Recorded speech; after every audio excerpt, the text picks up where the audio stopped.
여러분, 기도가 쉬운가요? 어려운가요? 어떤 분은 쉽다 그러기도 하고 기도하면은 하면 되죠 이러는 분도 있고요. 어떤 분은 기도가 너무 어렵다 그럽니다. 그런데 오늘 예수님이 가르쳐 주시는 이 기도의 원리는 어떻습니까? 너무 쉽고 간단해요. 한번 따라해 보실까요? 구하라, 찾으라, 두드리라. 네, 끝이에요. 너무 간단합니다.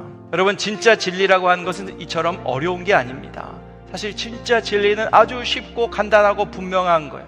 사람들이 그걸 막 복잡하게 만들어 놓은 거예요. 특별히 히브리어에서 똑같은 표현을 3번 반복한다는 것은 최상급입니다. 그래서 거룩 그러면은 이거는 최상급의 거룩, 지극히 거룩하신 하나님을 의미하는 거예요.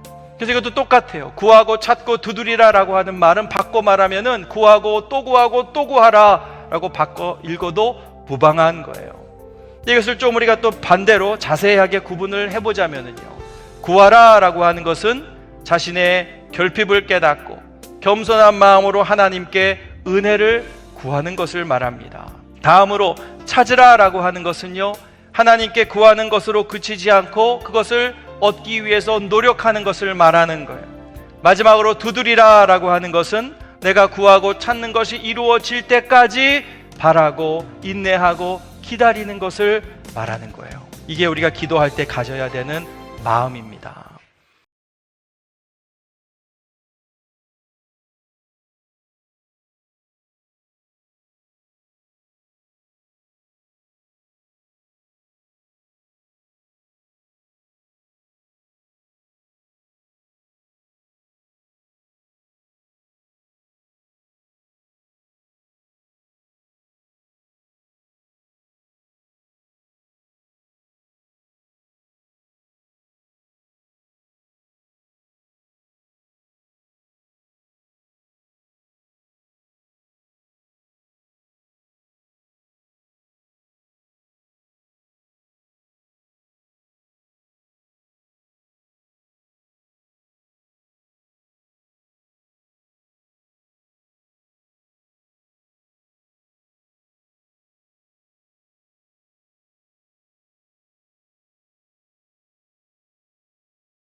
하나님의 응답에는 우리가 세 종류가 있다고 하죠. 첫 번째는 yes예요.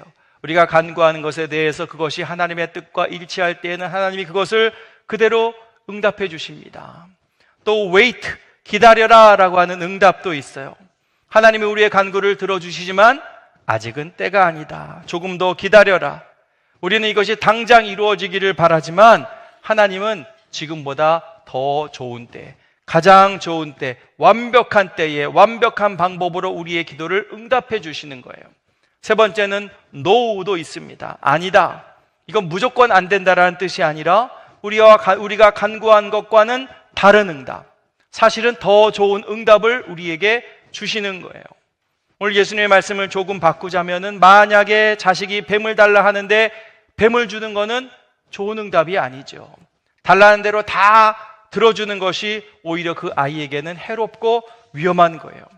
오히려 뱀을 달라고 때를 써도 뱀을 주지 않고 다른 좋은 것을 주는 것이 그게 진짜 응답인 거예요. 그러니까 예수님이 no, 하나님이 no라고 대답하셔도 그것은 응답하지 않으시는 것이 아니라는 거예요. 그래서 우리가 기도할 때에는 항상 이 세 가지 범주 안에 하나님의 응답이 있음을 여러분 믿고 기도하셔야만 되는 거예요. 내 뜻대로만, 내가 바라는 대로만 이루어지지 않았다고 응답이 없는 것이 아닙니다. 하나님은 때로는 우리가 전혀 예상하지도 못한 방법으로 우리의 기도에 응답을 하시기도 해요. 그래서 우리가 이게 하나님의 응답인지 아닌지, 하나님이 내 기도를 들으셨는지 안 들으셨는지를 우리가 이해하지 못할 때도 있는 거예요. 그러나 여러분, 내가 원하던 모습이 아니라고 해서 낙심해서는 안 됩니다. 그 모든 응답의 과정이, 응답은 한 번의 점이 아니라 긴 과정일 수도 있어요. 그 과정이 다 온전히 지나고 이루어질 때까지, 완성될 때까지 우리는 그 하나님의 깊으신 뜻을 다 알 수가 없는 거예요. 좀 기다렸다가 더 좋은 때 주시든지, 아니면 우리가 구하는 것을 더 좋은 것으로 바꿔서 주시든지, 우리의 모든 기도는 하나님의 선하신 뜻 안에서, 완전하신 뜻 안에서 100% 응답된다는 사실을 여러분 믿으시기를 축원합니다. 그래서 우리가 기도할 때에 더 관심 가져야 하는 것은요, 내 뜻, 내 소원을 이루는 것이 아니라 진짜 중요한 것은 하나님 아버지의 뜻을 아는 것이 훨씬 더 중요한 거예요. 지난 1월 29일 목요일 우리 큐티에 한 나병 환자의 이야기가 나왔습니다. 이 나병 환자가 예수님께 나와서 이렇게 이야기를 하죠. 마태복음 8장 2절 말씀 같이 읽어볼까요? 시작. 한 나병 환자가 절하며 이르되 주여 원하시면 저를 깨끗하게 하실 수 있나이다 하거늘. 그냥 읽을 수 있는 말씀이지만 가만히 묵상을 해보면은 이 나병 환자의 기도가 조금 이상합니다. 나병 환자의 제일 첫 번째 기도 제목이 뭐겠어요? 나병이 낫는 거겠죠. 나병이 뭡니까? 문둥병이라는 병이죠. 이 온몸이 이 세균으로 인해서 썩어 들어가고 손발이 쩔어지고 눈썹이 없어지고 몸이 점점 썩어 들어가는 그런 무서운 병이잖아요. 그럼 그 사람의 제일 첫 번째 기도 제목이 뭐겠어요? 그 병이 낫는 거겠죠. 그렇다면 어떻게 기도해야 되겠습니까? 예수님, 내 나병을 꼭 고쳐주세요. 예수님 발을 그냥 꼭 붙들고서 놓치지 않고서 내 나병 꼭 고쳐주세요. 간절하게 기도해야 될 텐데 이 나병 환자는요 그렇게 하지 않았어요. 별로 간절해 보이지도 않아요. 주님 원하시면 저를 깨끗하게 하실 수 있나이다. 주님 꼭 고쳐주셔야만 됩니다가 아니라 원하시면 저를 깨끗하게 하실 수 있나이다. 여러분, 이게 무슨 기도일까요? 주여 원하시면 이라고 하는 이 말은요, 주님 해주셔도 되고 안 해주셔도 되고 상관없습니다 그런 말이 아니에요. 이 말의 뜻은 주님의 뜻이라면 이라는 의미예요. 나는 내 나병이 꼭 낫고 싶지만 혹시 주님의 뜻이 그렇지 않을 수도 있으니, 아직 주님의 때가 아닐 수도 있으니, 더 좋은 주님의 뜻이 있을 수도 있으니 내 뜻을 고집하지 않겠습니다. 그리고 주님의 뜻을 먼저 구하겠습니다. 이런 믿음의 고백인 거예요. 그 다음에 뭐라고 합니까? 저를 깨끗하게 하실 수 있나이다. 주님의 능력에 대한, 병 고침의 능력에 대한 그의 믿음을 고백하는 거예요. 그러니까 이 나병 환자는 예수님이 내 기도에 반드시 응답하실 것이라고 하는 믿음이 있었습니다. 또 예수님에게 내 나병을 고칠 수 있는 능력이 충분히 있다라는 믿음도 가지고 있었어요. 그런 믿음을 가진 나병 환자에게는 더 이상 내 병을 고쳐달라고 기도하는 것이 중요한 문제가 아니었던 거죠. 그럼 뭐가 중요합니까? 내 나병을 고쳐주시는 것이 예수님이 원하시는 일인가? 이것이 하나님의 뜻인가? 그것이 그에게는 더 중요했던 거예요. 물론 이 나병이 낫기를 바라는 마음은 누구보다도 간절했겠죠. 병에 걸려서 온몸이 썩어 들어가고 살점이 떨어져 나가고 가족도 보지 못하고 사회에서 격리되고 이 나병만 나을 수 있다면 내가 가정으로 돌아갈 수 있을 텐데, 그런데 그는 내가 간구하지 않아도 이것이 주님의 뜻이라면은 내 나병을 예수님이 고쳐주실 것이고, 내가 간구하더라도 그것이 주님의 뜻이 아니라면은 지금 고쳐주지 않으실 것이고, 또 고쳐주지 않으시더라도 그것이 나에게 더 좋은 것을 주실 것이다 라고 하는 놀라운 믿음을 이 나병 환자는 고백하고 있는 거예요. 그런 나병 환자의 믿음을 예수님이 보셨습니다. 그리고 손을 내밀어서 그 나병 환자의 몸에 손을 대시고 그 나병을 즉시로 고쳐주시는 놀라운 기적을 베풀어 주신 거예요. 여러분, 그런데 우리의 기도는 어떻습니까? 여러분, 하나님의 뜻을 구하는 기도를 하십니까? 사실 우리는 하나님의 뜻에는 별로 관심이 없지요. 그저 내 뜻대로, 내 소원대로, 내가 원하는 거, 내가 필요한 거, 주님 그것을 이루어 주세요. 내 문제 해결해 주세요. 그것이 우리가 기도하는 대부분의 내용이에요. 물론 저도 마찬가지입니다. 물론 그런 간구가 잘못됐고 나쁘다라는 뜻은 아니에요. 구하고 찾고 두드리라는 말 속에는 그런 의미도 담겨져 있어요. 그런데 더 중요한 의미는 내 뜻보다도 먼저 주님의 뜻이 이루어지기를 구하는 기도인 거예요. 그래서 예수님이 주기도를 가르쳐 주시면서 뭐라고 말씀하셨습니까? 마태복음 6장 10절에 뜻이 하늘에서 이루어진 것 같이 땅에서도 이루어지이다. 우리가 하늘에 계신 주님의 뜻을 구하고 찾고 두드리면은 하나님께서는 우리가 이 땅에서 간구하는 것들도 이루어 주신다는 거예요. 여러분, 그런데 기도는 여기서 끝이 아닙니다. 오늘 본문의 말씀인 12절 말씀을 한번 같이 읽어보겠습니다. 시작. 그러므로 무엇이든지 남에게 대접을 받고자 하는 대로 너희도 남을 대접하라. 이것이 율법이요 선지자니라. 아멘. 우리가 이 구절을 흔히 황금률이라고 합니다. 인생을 살아가는 데 있어서 아주 황금과 같이 귀한 어떤 원칙이 되는 말씀이라는 거예요. 남에게 내가 대접받고자 한 대로 너희도 남을 대접해라. 이것이 인생의 중요한 원리라는 거예요. 여러분, 내 말씀을 생각해 보세요. 여러분, 본문의 말씀 7절에서 11절만 놓고 보더라도 앞에는 기도에 대한 말씀을 가르쳐 주시다가 결론이 뭔가 조금 이게 핀트가 안 맞죠. 기도에 대해서 가르쳐 주시다가 결론이 뭐예요? 그러므로라는 말로 시작합니다. 그러므로가 무슨 뜻이죠? 앞에 나온 내용의 결과로서 나오는 이끌어내는 접속사가 그러므로라고 하는 단어예요. 그럼 기도에 대한 말씀을 하셨으면 그러므로 뭐가 나와야 이 문맥이 자연스럽습니까? 너희가 이렇게 기도해야 된다. 이런 말씀이 나와야 자연스러운 결론이 되는 것인데 7절부터 11절까지는 구하고 찾고 두드려서 하나님께서 너희에게 좋은 것을 주실 것이다라는 응답을 받았다면은, 근데 그러므로 뭐예요? 남에게 대접받고자 하는 대로 너도 남을 대접해라.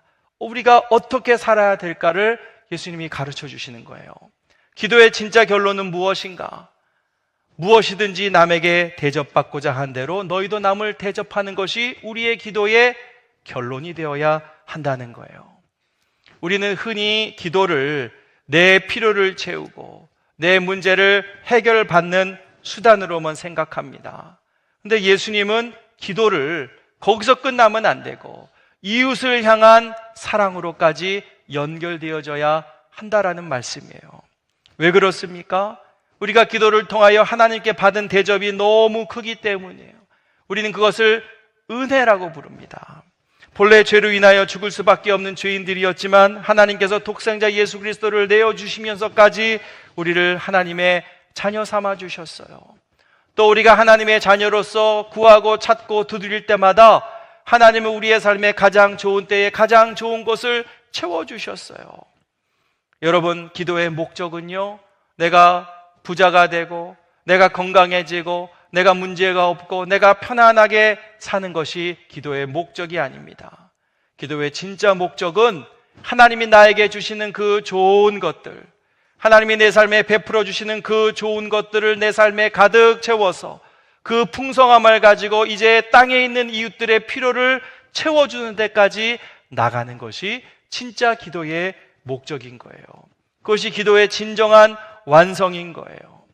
하늘의 문을 두드려서 하나님이 베풀어 주시는 은혜를 채웠다면은, 그렇다면은 이제는 이웃들의 마음의 문을 두드려서 그들의 아픔을 만져주고 그들의 필요를 채워주고 대접받고 싶어하는 그들의 부족한 부분들을 우리가 채워주는 데까지 나아가야 그것이 기도의 진짜 완성이라는 거예요.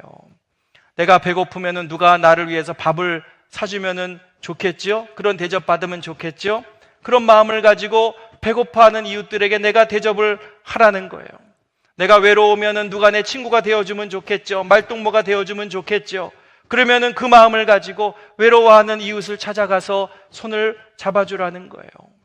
그것이 바로 기도로 하늘의 은혜를 채운 사람이 해야만 하는 땅의 나눔이라는 거예요. 그래서 오늘 설교의 제목처럼 하늘에서 채운 것을 땅에서 나누는 삶, 이것이 기도하는 사람의 삶이 되어야 하는 거예요. 하늘에서 채우지 못하면 여러분 땅에서 나눌 수가 없습니다. 반대로 땅에서 나누지 않는다면 우리가 하늘에서 채운 것들이 그냥 고여있는 물처럼 썩어버릴지도 모르는 거예요. 그래서 여러분, 서양에는 참 좋은 문화가 하나 있는데요, Pay it forward라고 하는 그런 문화가 있습니다. 본래는 이것이 이탈리아 나폴리 지역에 있는 카페 소스페소라고 하는 문화에서부터 시작된 거예요. 저 기계가 이제 이탈리아에 있는 그 카페 소스페소를 상징하는 어떤 하나의 기념물 같은 것인데요. 이게 이제 영어권에서는 paid forward 또는 suspended coffee라고 부르는 것인데, 말 그대로 pay it forward, 미리 돈을 낸다라는 뜻이에요. 그러니까 스타벅스 같은 커피숍에서 내가 커피 한 잔을 샀습니다. 5,000원짜리 커피를 마셨는데 두 잔치 10,000원을 미리 내는 거예요. 그리고 그것은 누구를 위한 거예요? 뒤에 오는 누군가, 경제적인 어려움이 있어서 커피 한 잔을 마시기 어려워하는 사람이 있다면은 그 사람을 위해서 내가 미리 돈을 pay it forward, 미리 내주는 거예요. 실제로 플로리다의 한 스타벅스 매장에서는 무려 378명이 이 운동에 함께 동참을 해서 화제가 되기도 했다고 합니다. 여러분, 한번 생각해 보세요. 내가 커피를 주문하고 이제 계산을 하려고 했는데 직원이 손님, 앞에 계신 손님이 먼저 계산을 하고 가셨습니다. 난 누군지도 모르는 사람인데, 그럼 여러분 얼마나 기분이 좋겠어요? 뜻밖의 그 선물에 5,000원 커피 한 잔이지만, 그럼 여러분 어떻게 하시겠어요? 이야, 잘 됐다, 오늘 공짜로 커피 한 잔 마셨네, 수지 맞았다, 오늘 운이 좋은 날이다 하고 끝나면 되는 것이 아니라, 나도 그런 대접을 받았으면, 나도 내 다음에 올 누군가를 위해서, 혹시라도 경제적인 어려움에 있을지 모르는 누군가를 위해서, 마음의 상처를 안고 있는 사람 누군가를 위해서 미리 내가 돈을 내주는 거예요. 커피 한 잔 값을 내주는 거예요. 그런 친절한 행동이 다음 사람, 또 그 다음 사람으로 이어지면서 예기치 못했던 그 기쁨을 만난 사람들이 세상에 나아가면 그 세상이 조금 더 밝아지게 되겠지요. 여러분, 세상의 원리는 페이백입니다. 내가 받은 만큼 돌려주는 거예요. 그런데 예수님은요, 페이백이 아니라 하나님께 받은 것을 다른 사람들에게 미리 흘려보내라, pay it forward 하라는 거예요. 기도도 마찬가지입니다. 내가 받은 만큼만 돌려주는 것은 세상의 원리이죠. 그런데 기도는 내가 하나님께 받은 것을 다른 사람을 위해서 미리 흘려보내라는 거예요. 그럴 때 기도가 완성된다는 거예요. 여러분, 아마 이런 경험이 있으실 거예요. 엘리베이터를 타고 있는데 아무리 기다려도 문이 열리지 않는 겁니다. 그래서 엘리베이터가 고장 났나 했더니 나중에 보니까 옆 사람과 얘기하느라고 층수 버튼을 안 누르고 계속 그 아래에 타고 있었던 경험이 여러분 있지요. 기도도 마찬가지입니다. 기도의 버튼을 누르지 않으면은 기도의 응답도 없는 거예요. 기도하지 않으면서 왜 응답하지 않지? 이러시면 안 돼요. 기도에 대해서 여러분 어떤 훌륭한 설교를 하더라도 기도를 한번 내가 하는 것만 같을 수 없습니다. 기도를 배우려면 기도해야 돼요. 기도의 응답을 체험하고 싶다면 기도하는 수밖에 없어요. 오늘 예수님께서 우리에게 주시는 이 기도에 관한 교훈을 여러분 마음에 새기시기 바랍니다. 구, 찾, 두. 구하고 찾고 두드리세요. 그로 끝나지 마시고 내가 하나님께 받은 은혜를 세상 가운데 나누세요. 사랑하는 성도 여러분, 올 한 해 구하고 찾고 두드리며 기도하는 저와 여러분 되시기를 축원합니다. 저도 우리 성도님들 위해서 더 올 한 해 열심히 기도할 거예요. 그럴 때에 우리 하늘 아버지께서 우리가 구하는 것보다 더 좋은 것으로 채워주실 줄 믿습니다. 근데 거기서 만족하지 말고, 거기서 멈추지 말고, 하나님이 채워주신 그 은혜를 가지고 여러분의 가정으로, 여러분의 일터로, 여러분의 세상 가운데 나아가셔서 내가 받고 싶어하는 그대로 여러분의 가족과 이웃과 동료들에게 그것을 먼저 나눠보세요. 하나님이 나에게 주신 사랑과 은혜를 베풀어 보세요. 그럴 때 우리가 드리는 기도가 비로소 이 땅에서도 아름다운 열매로 완성되게 되는 거예요.